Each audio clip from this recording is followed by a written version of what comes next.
Assalamualaikum warahmatullahi wabarakatuh. Hari ini saya akan bercerita tentang zakat. Zakat itu fungsinya apa?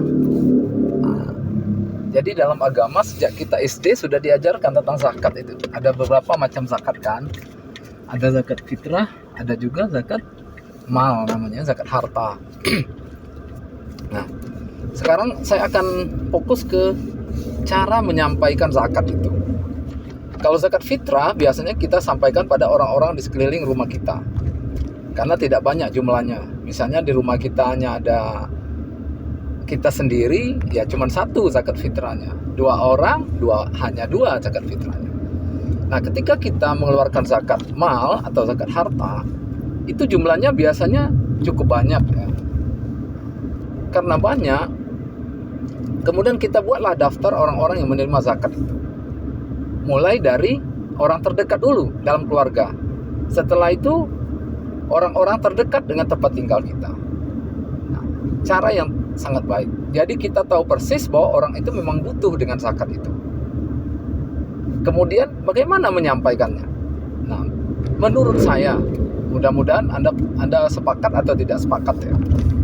Menyampaikan zakat itu akan lebih baik bila kita sampaikan langsung, tidak melalui lembaga-lembaga tertentu. Nah, mengapa? Jadi kita tahu persis siapa yang menerima zakat kita, layak tidak layak dia menerima zakat kita. Nah, kemudian zakat itu mempunyai beberapa fungsi. Yang pertama, membantu ekonomi orang di sekitar kita, orang di sekeliling kita, orang-orang yang kita kenal, orang-orang terdekat kita. Kemudian yang kedua, dari zakat itu ada namanya fungsi silaturahmi. Ketika kita menyampaikan zakat itu langsung kepada orang yang sudah kita tetapkan akan menerima zakat kita, nilai silaturahmi itu menjadi bagian yang cukup penting di situ. Ketika kita menyampaikan itu, mungkin hanya setahun sekali kita berjumpa dengan orang itu. Adalah kemudian kita ngobrol 5 menit, 10 menit dengan orang itu, meluangkan sedikit waktu berjumpa. Nilai silaturahminya luar biasa.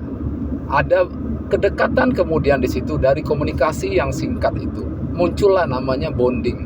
Ada rasa satu sama lain. Di dalam keluarga, apabila kita menyampaikan zakat dalam keluarga, mungkin jarang bertemu keluarga kita itu. Saat kita menyampaikan zakat, kita meluangkan waktu, tidak lama, 5 menit, 10 menit berjumpa, ngobrol kecil.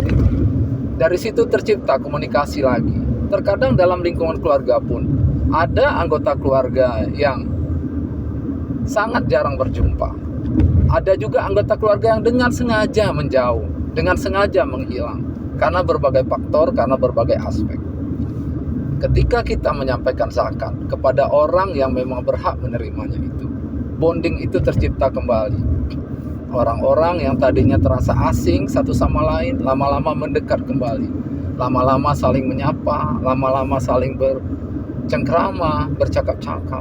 Jadi fungsi lain dari zakat itu adalah silaturahmi. Nah, sekarang saya sedang dalam perjalanan ya cukup jauh, 4 jam, 5 jam dari Palembang saya nyetir. Untuk apa? Saya dalam perjalanan menyampaikan zakat pada orang-orang yang saya kenal ya, cukup jauh dari tempat tinggal saya. Saya luangkan waktu hari ini hanya untuk itu.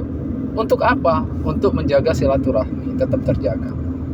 Karena mungkin di hari raya saya tidak sempat berkunjung ke mereka karena banyak kegiatan lain. Nah, sebelum hari raya tiba, di penghujung bulan Ramadan, saya menikmati proses ini, proses berkeliling menyampaikan ini. Walaupun jauh ya, saya tadi nyetir sekarang 4-5 jam gitu. Saya nikmati saja gitu. Ada energi baru yang muncul nanti ketika berjumpa dengan orang-orang yang mungkin setahun terakhir tidak berjumpa.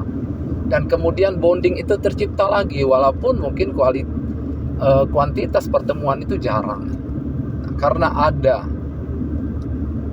pertemuan menyampaikan zakat itu, maka silaturahmi itu terbangun kembali. Tercipta lagi bonding yang mungkin sudah mulai menjauh, yang mungkin sudah mulai memudar. Komunikasi terjadi lagi, saling bercengkrama, bertukar cerita. Jadi saya tidak memakai cara orang yang kebanyakan di zaman sekarang ditransfer gitu. Menurut saya itu nilainya tidak maksimal. Saya tetap memilih untuk bertemu langsung, walaupun tidak lama gitu, walaupun cukup menguras energi gitu, untuk menyampaikan itu. Ada kebahagiaan lain gitu yang saya temukan dalam diri saya, dan juga ada kebahagiaan lain yang saya lihat dari orang-orang yang memang menerima dari zakat yang saya bagikan. Nah, demikian cerita pagi ini. Mungkin belum bagus ya ceritanya, bertahap saja nanti. Penting tidak ya?